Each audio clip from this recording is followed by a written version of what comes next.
여름만 되면 땀 때문에 심해지는 아토피로 힘이 드시죠. 땀띠인지 아토피인지 헷갈려서 관리해야 할지 막막하다라는 분들이 정말 많거든요. 많은 분들이 모르는 핵심 원인 3가지만 제대로 이해하고 관리하면 됩니다. 여름철 아토피 반드시 좋아질 수 있습니다.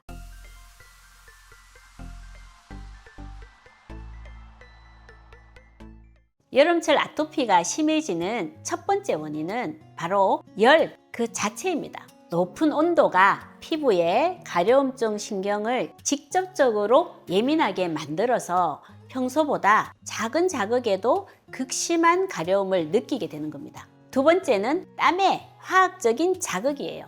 땀이 그냥 물이라고 생각하시는 분들이 많은데 나트륨, 염화물, 젖산 같은 여러 성분들이 들어있어요. 정상적인 피부는 이런 성분들을 방어할 수 있지만 아토피 환자분들은 피부의 장벽 기능이 손상이 되어 있어서 땀 속에 나트륨과 같은 성분이 피부를 직접 자극을 하고 따가움과 염증을 유발할 수 있거든요. 악화의 주범으로 알려진 황색 포도 알균이 번식하기에 최적의 조건을 제공해요. 국내 연구를 보면 황색 포도 알균이 피부 장벽을 직접 손상시킨다라는 사실이 밝혀졌거든요. 이 세균이 피부의 지방 성분을 나쁜 쪽으로 바꿔서 피부를 더 건조하고 약하게 만드는데 이렇게 약해진 피부 장벽이 열과 땀에 닿으면 극심한 가려움증으로 시작이 되고 긁으면 피부가 더 손상이 되어서 더 가려워지는 가려움, 긁기, 악순환이 걷잡을 수 없이 심해지는 겁니다. 저희 병원에 오시는 환자분들도 여름만 되면 정말 지옥 같다, 밤에 잠도 못 자겠다 라고 하시는 분들이 정말 많아요. 이제 왜 그런지 과학적으로 이해가 되시죠? 여름만 되면 땀띠인 줄 알고 시원하게만 해줬는데 더 심해졌어요 하시는 분들도 정말 많거든요. 반대로 아토피가 악화된 줄 알고 보습제를 열심히 발랐는데 낫지 않아요 하시는 분도 계시고요. 왜 이런 일이 생기는 걸까? 2가지 질환의 근본적인 원인이 완전히 다르기 때문이에요. 땀띠는 땀관이 물리적으로 막히는 단순한 기계적인 문제거든요. 반면 아토피 피부염은 약한 피부 장벽과 과민한 면역 반응이 복합적으로 얽힌 면역학적, 구조적 문제인 만성염증 질환이에요. 이 2 질환을 구별할 수 있는 핵심 감별 포인트들이 있는데요. 첫 번째, 벽면의 모양을 보세요. 땀띠는 쌀알 같은 붉은 발진이 흩어져 있고 결정적으로 하얀 각질이 거의 없어요. 반면 아토피는 경계가 불분명한 붉은 반점과 함께 피부가 건조하고 각질이 동반이 되죠. 심해지면 피부가 가죽처럼 두꺼워지기도 하고요. 둘째는 발생하는 부위가 다릅니다. 땀띠는 땀이 차는 피부가 접히는 곳에 주로 생겨요. 하지만 아토피는 나이에 따라 특징적인 분포를 보이거든요. 역류하는 뺨이나 팔다리 바깥쪽, 소화기 이후에는 팔꿈치 안쪽처럼요. 기본적인 발생 패턴이 다른 거죠.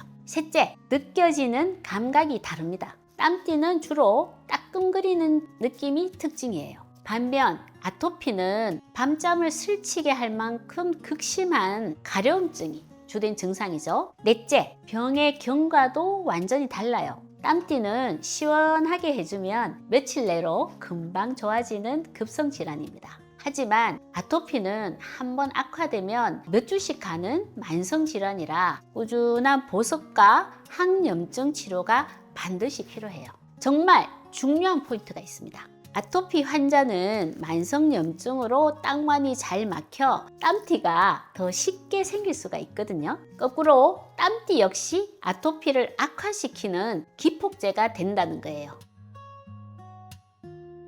어떻게 실천하실 건가에 대한 핵심을 알려드릴게요. 여름철 아토피 관리는 땀 관리, 보습, 환경 조절 3가지만 기억하시면 반드시 좋아질 수 있습니다. 첫 번째, 땀 관리와 위생입니다. 땀을 흘리면 즉시 씻어내는 거예요. 샤워가 어렵다면 시원한 물수건으로 닦고 바로 보습제를 발라주세요. 목욕은 10분 이내로 짧게 미지근한 물로 하시고 약산성 세정제는 2, 3일에 한 번만 사용하시는 것이 좋습니다. 가장 중요한 것, 때를 미는 건 피부 장벽을 파괴하는 최악의 습관이니까 절대로 하시면 안 됩니다. 두 번째, 여름철에 맞는 보습 전략입니다. 가장 중요한 건 3분 보습의 법칙이에요. 목욕 후 3분 안에 물기가 다 마르기 전에 전신에 보습제를 충분히 발라야 됩니다. 여름엔 끈적여서 보습제를 안 바른다는 것은 정말 위험한 오해예요. 답답하게 느껴진다면 가벼운 로션이나 크림 타입으로 바꾸시면 됩니다.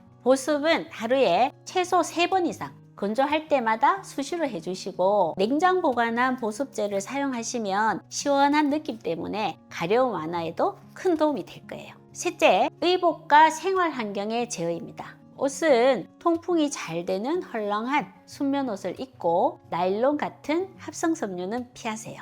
친구도 순면을 쓰고 1 내지 2주에 한 번 55도 이상 뜨거운 물로 세탁해 주시고요. 마지막으로 실내 환경이 정말 중요한데 에어컨이나 제습기로 온도 18도에서 22도, 습도 40에서 60%를 유지해 주세요. 땀과 세균의 번식을 동시에 막는 가장 효과적인 방법입니다. 물놀이를 할 때는 물에 들어가기 전에 전신에 보습제를 두껍게 발라서 보호막을 만들어 주세요.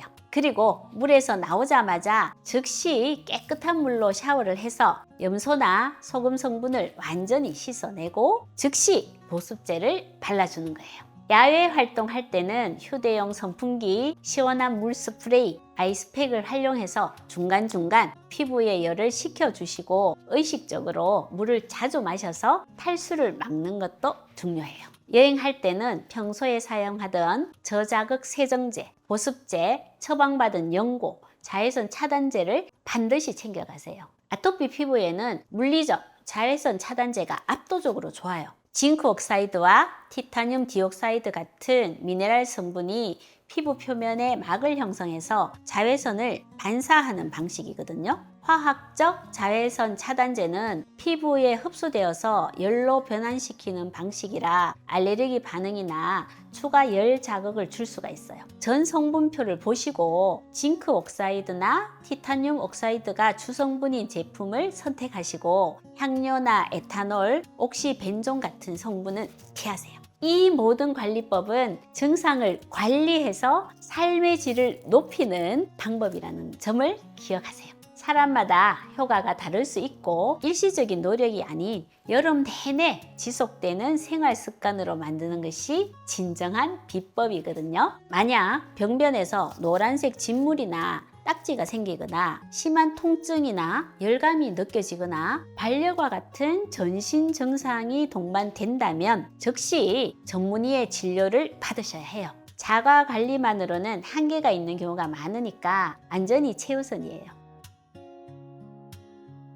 가정의학과 전문의로서 수많은 환자분들을 만나면서 확신하는 건 아토피는 불치병이 아니다라는 거예요. 오늘 알려드린 3분 보습의 법칙부터 시작해서 본인에게 맞는 관리 계획을 직접 세워보세요. 지금까지 이웃집 닥터 하이맵 의원 김혜연 원장이었습니다. 감사합니다.